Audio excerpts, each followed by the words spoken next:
Tópico 2, o cortinado do pátio do tabernáculo. Subtópico 1, a simbologia descritiva das cortinas do tabernáculo. Subtópico 2, o significado de separação. Subtópico 3, o significado de santidade. Subtópico 1, então, a simbologia descritiva das cortinas do tabernáculo. Descrever a importância das cortinas do tabernáculo e não considerar seu valor espiritual e tipológico significa ignorar o propósito integral do texto narrativo acerca do santuário. Ora, a precisão dos detalhes de cada peça e material usados para construir o tabernáculo servia de ensino das verdades acerca das coisas espirituais. Por isso, a madeira, metais, tecidos e tintas especiais usadas no pátio do santuário remontam a uma tipologia singular com relação à pessoa e obra de Jesus, o Senhor e Redentor nosso. Então veja só, se Deus ordenou que fosse escrito todos esses detalhes sobre cada material utilizado, né? Aí, ó, vamos ver aí o cobre, a prata, o ouro, vamos ver aí as cores, né, de cada tecido, linho fino. Então, tudo tem um significado. Todos esses postes aí de madeira, de acácia, revestidos, né?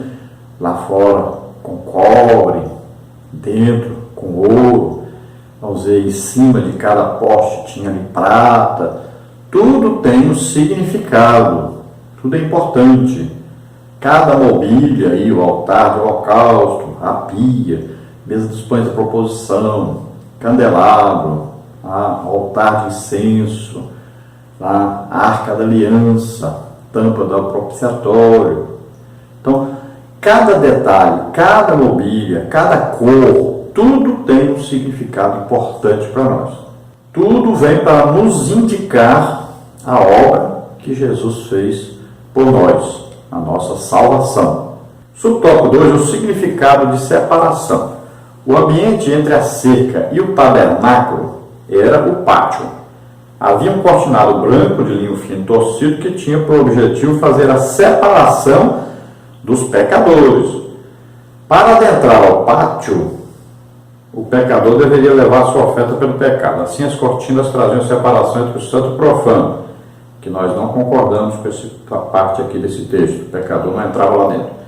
Nesse sentido, a imagem do cortinado de linho torcido simboliza a pureza de Deus no mundo de impurezas. É o símbolo da santidade e pureza de Jesus, pois como homem, nosso Senhor não teve mácula, conforme ele mesmo indagou dos seus opositores. Quem dentre vós me convence de pecado? João 8,46.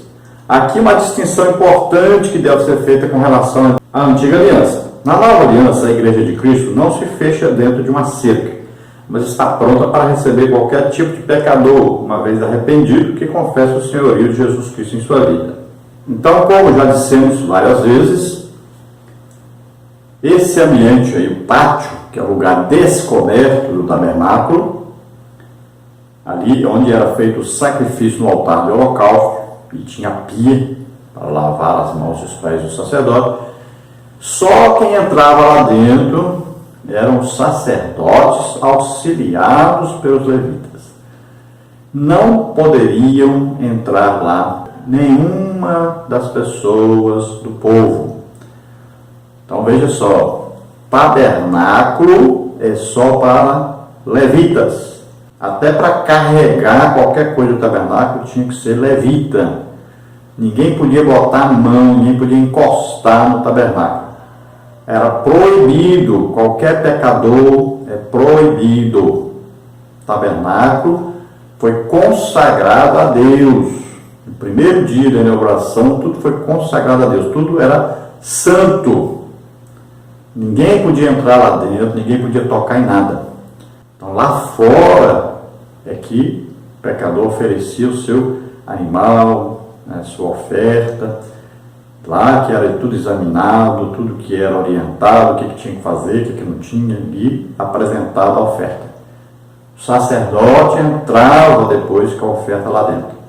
E até o sacerdote entrava com medo de morrer. Se ele esquecesse de lavar a mão, por exemplo, morria. É coisa seríssima, coisa de santidade que nós estamos falando.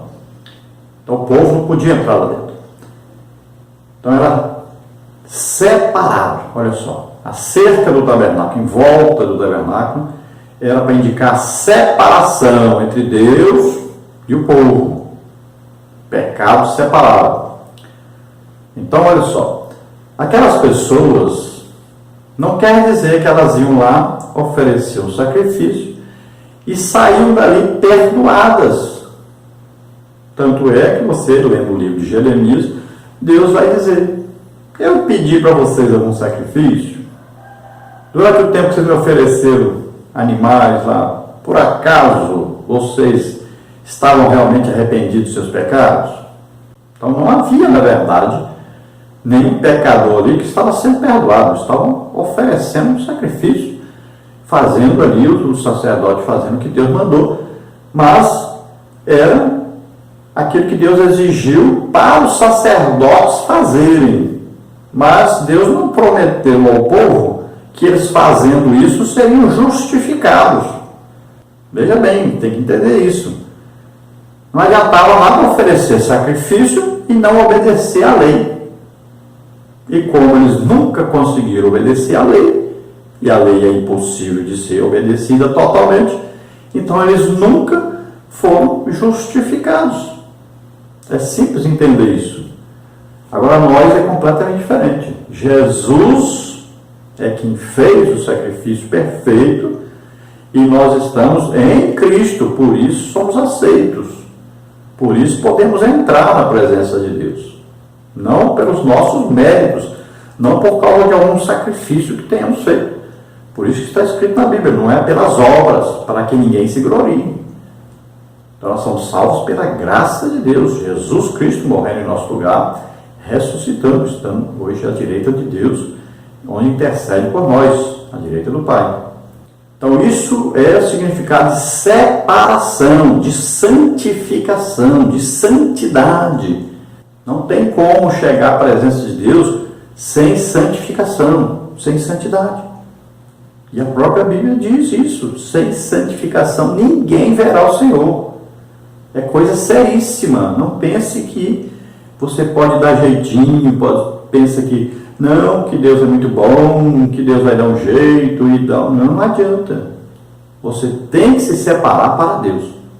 Tem muita gente em cima do muro.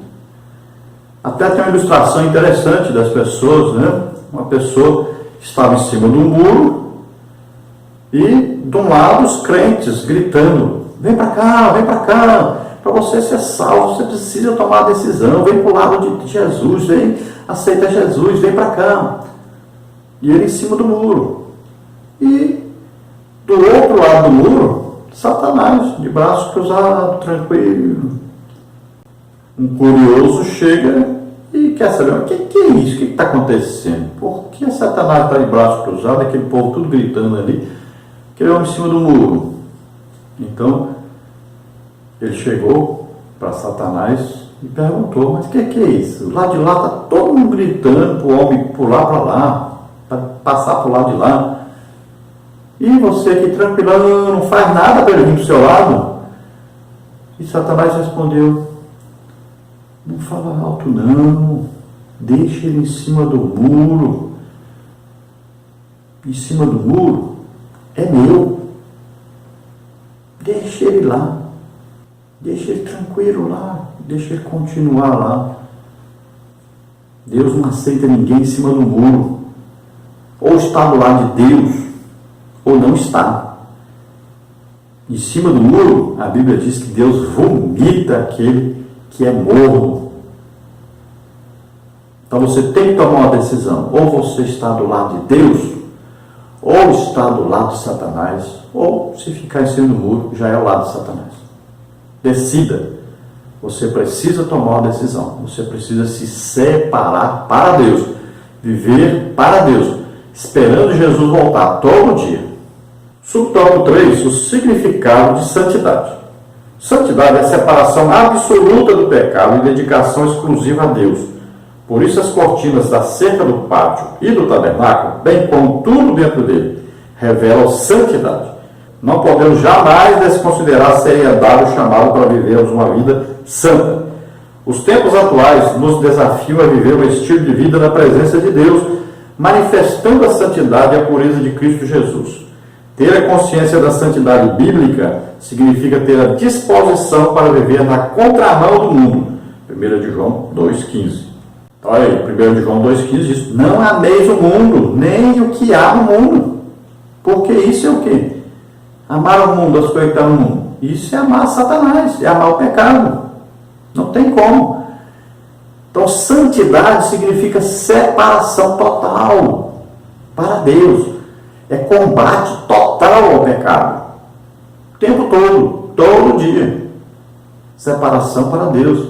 É luta diária, todo dia. Você vai ter que lutar contra o pecado e vencer o pecado. Isso é santificação.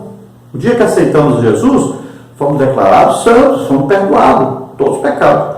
Mas dali para cá, até nós morrermos, ou Jesus voltar e nos levar no arrebatamento, até lá, todo dia teremos luta contra o pecado. Lembre-se disso. E lute. Santificação é separação para Deus. Sem santificação, ninguém verá o Senhor. Jesus disse, a Bíblia diz, né? Os apóstolos dizem, todos concordam. Olha, Deus disse: sede santos, porque eu, o Senhor, sou santo. Então, tome cuidado. Tem que haver a santificação. Então, não pense que o pecador entrava no tabernáculo. De jeito nenhum. Tudo lá dentro era santo, consagrado a Deus. Ninguém podia nem tocar nas coisas.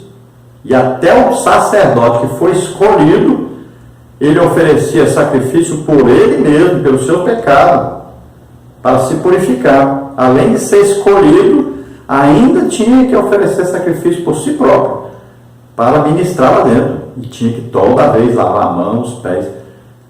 Senão, não seria aceito. É coisa terrível. E para entrar no Santo dos Santos, só o sumo sacerdote, um dia por ano só, depois de purificar o tabernáculo, depois de purificar-se a si mesmo, e os seus descendentes, né, todos teriam que ser ali purificados, depois é que ele podia entrar, e só ele podia entrar. Olha só, era uma coisa tremenda. Não pense que era de qualquer maneira, não pense que podia inventar, fazer do jeitinho que ele queria fazer, ou com preguiça. Não pense nisso não. Era coisa seríssima. Se fizesse alguma coisa que não agradava a Deus, que não tinha ordenado, que Deus não tivesse ordenado, morria. Pode ter certeza, eles faziam isso todo o tempo, com medo de morrer. Tópico 3, as cores das cortinas do tabernáculo. Nós temos aí o subtópico 1, o significado especial das cores. Subtópico 2, a cor azul celeste. Subtópico 3, a cor púrpura. Subtópico 4, a cor escarlate, carmesim. E subtópico 5, a cor branca do linho torcido. Subtópico 1, o significado especial das cores. As cores usadas na estrutura do tabernáculo tinham um significado especial. Por meio delas, o povo de Israel perceberia o símbolo da manifestação da glória de Deus nos sacrifícios que fossem apresentados. Havia uma ordem em que as cores eram mencionadas: azul, púrpura, carmesim e branco. Essas cores estavam na porta da entrada que dava acesso ao lugar sagrado, onde, por meio do ministério do sacerdote, o pecador encontrava-se com Deus. Assim, toda vez que alguém entrava por essa porta, deparava-se com a simbologia das cores. Para nós, os discípulos de Cristo, essas cores apontavam para a obra de Cristo, que envolve a remissão do passado, do presente e do futuro. É a obra completa da salvação. Então, as cores azul, púrpura, depois vinha o vermelho e depois o branco. Então, essas cores estavam na porta de entrada do pátio do tabernáculo, para entrar no tabernáculo, e depois estava também na porta de entrada no lugar santo, na parte coberta. Sempre indicando que para entrar só quem Deus autorizava. E aqui no texto já entra de novo naquela, né, de falar que o pecador entrava e via. Não, o pecador não entrava lá dentro. Quem entrava, e no próprio aqui comentário já disse, né, que o sacerdote representava o pecador. Então o sacerdote é que ia apresentar o sacrifício. Na verdade, ele nem representava o pecador, porque o animal que morria é que representava o pecador, levava os pecados sobre ele. O pecador botava a mão na cabeça dele e passava os pecados para ele. Né? O sacerdote era o que? O mediador. Então ele ia apresentar o sacrifício a Deus no lugar do pecador. Porque se o pecador entrasse, ele morria. Então o sacerdote entrava no lugar. Assim, olha, Jesus é que foi oferecer-se a Deus em sacrifício em nosso lugar. Então, se nós morrêssemos na cruz, não adiantava nada, nós não seríamos salvos por causa disso. Então, era Jesus é que foi morrer em nosso lugar. É a obra vicária, substituta. Né? Então, Jesus é que levou. Jesus é que deu a vida por nós. Então, vamos ver aí essas 4 cores, o que representam na obra que Jesus fez para nos salvar.